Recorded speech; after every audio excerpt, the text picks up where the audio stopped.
Eu quero que a noite segura sentimento de hobby, orgulho.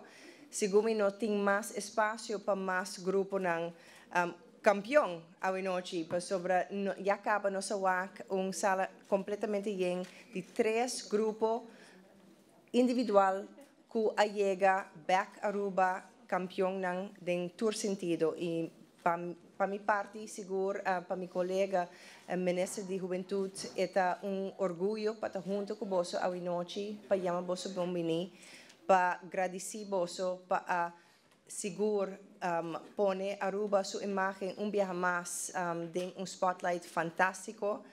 É algo que seguro nos mira, está sumamente importante para nós estudantes, não somente está bom academicamente, mas sino também é parte do deporte, tem rol imensamente grande em parte de êxito para os estudantes.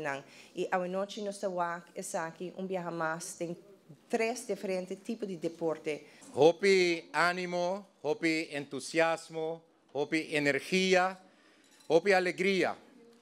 Maior nang orgulhoso, hopi nang kwa destacar, isla contento, me quer receita descrever um momento importante aqui.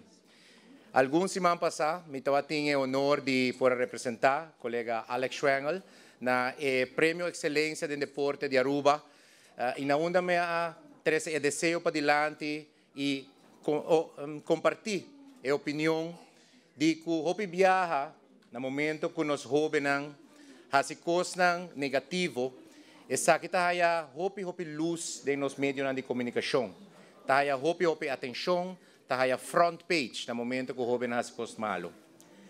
No momento que o jovem has cost positivo, hopi viaja essa aqui não está a luz necessário. Então, a noite, me quer o jovem parar junto com nós a demonstrar, não somente na maior, não somente na mês, pero a demonstrar na isla completa de Aruba que o bolso está jovem excelente e que o bolso saca Aruba sua cara para diante em diferentes torneios que você participar. 45 medalhas de banda de seleção de andamento.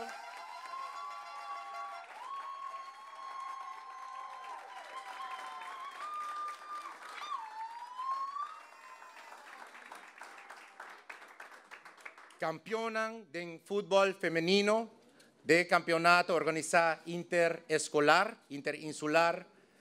Campeonan também de 3 lugares, mas compreender em voleibol, também sacando a Aruba sua cara para diante.